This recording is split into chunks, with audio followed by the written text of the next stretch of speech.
I'm Barack Obama, and I approve this message.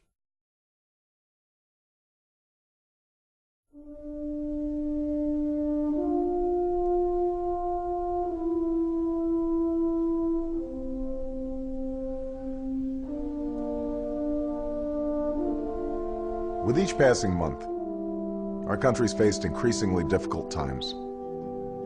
But everywhere I go, despite the economic crisis and war and uncertainty about tomorrow, I still see optimism and hope and strength. We've seen over the last 8 years how decisions by a president can have a profound effect on the course of history and on American lives. But much that's wrong in our country goes back even farther than that. We've been talking about the same problems for decades, and nothing is ever done to solve them. This election's a defining moment, a chance for our leaders to meet the demands of these challenging times and keep faith with our people. For the past 20 months, I've traveled the length of this country, and Michelle and I have met so many Americans who are looking for real and lasting change that makes a difference in their lives. Their stories are American stories, stories that reflect the state of our union. I'd like to introduce you to some of those people tonight. I'll also lay out in specific detail what I'll do as president to restore the long-term health of our economy and our middle class, and how I'll make the decisions to get us there. What struck me most about these stories you'll see tonight is not just the challenges these Americans face, but also their resolve to change this country.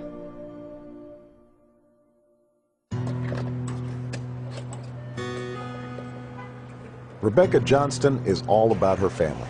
Brian, me, Nathan, Marley, Ethan, Gabriella, Tallulah, and Jake. The thing I love about being a mom is just that how amazing it is that everything that you do shapes who they are. Okay. That's like molding putty in your hands. You just want to make sure you do the right thing every day. And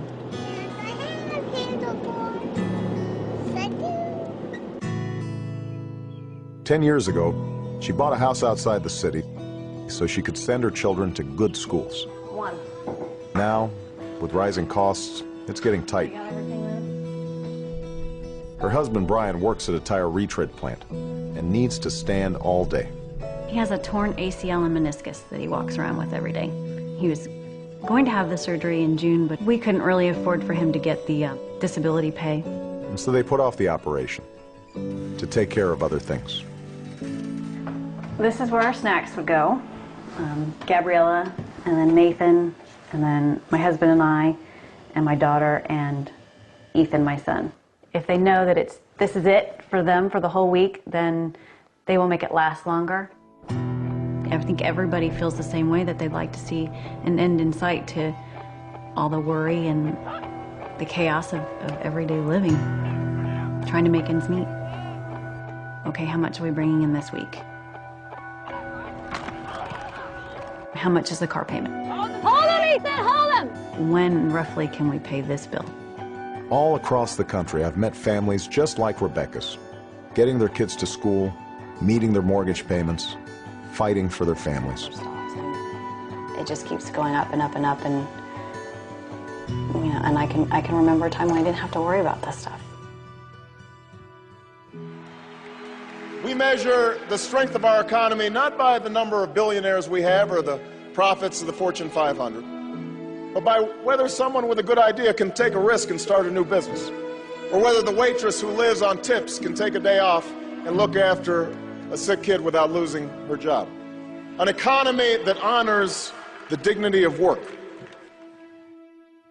Earlier this year, we already knew our country was in trouble. Home foreclosures, lost jobs, high gas prices.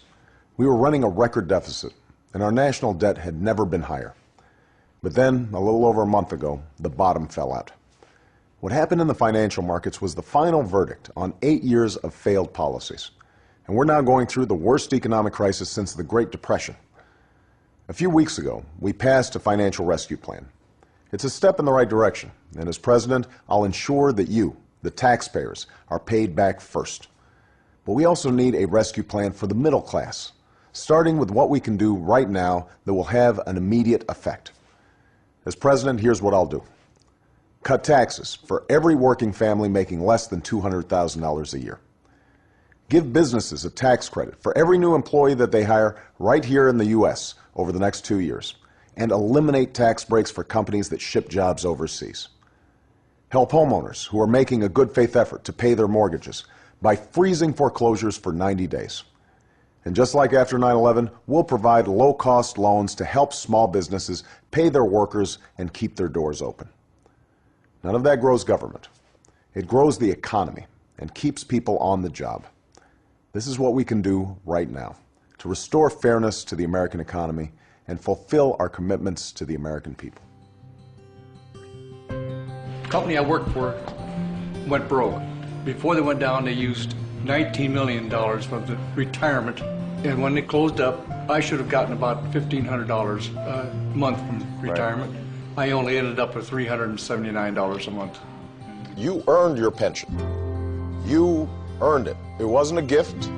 You gave up wages so that money could be set aside for your retirement. Time and time again, what we're seeing is companies who owe their workers retirements, pensions, shedding those obligations. When you make a commitment to workers at a company, those aren't idle promises. Those are promises that should have the force of law. Thank you.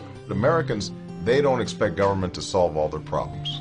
They're not looking for a handout. If they're able and willing to work, they should be able to find a job that pays a living wage. They should be able to retire with some dignity and some respect.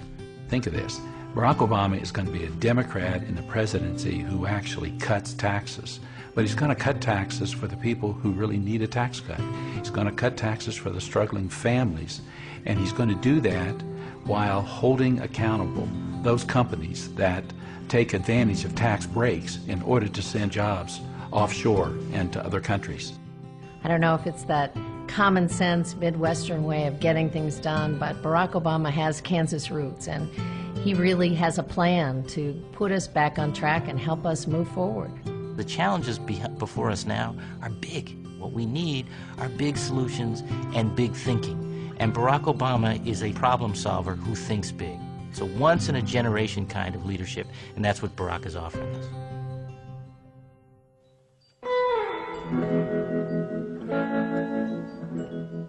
After 30 years working on the B&O Railroad, Larry Stewart and his wife Juanita hope to reap the rewards from their working years. 6 grown children, 7 grandchildren, 2 great-grandchildren, and a home that they own themselves.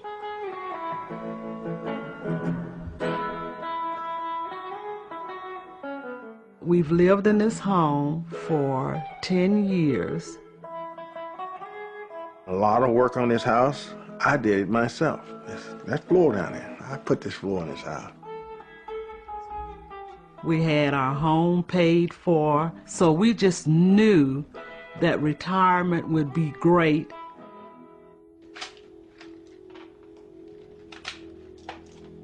But with her rheumatoid arthritis and other ailments, their medical bills have been rising. I take 12 different medications per day. When Larry was working, all of that was covered. When he retired, I did not have medical insurance. And each year, it just got worse, worse, worse. To meet their payments, they've had to take a loan on their house, and they're losing equity. Larry is retired a total of 10 years, but 5 of those years, he had to go back to work. Associate salesman. In other words, I just sell stuff, that's all.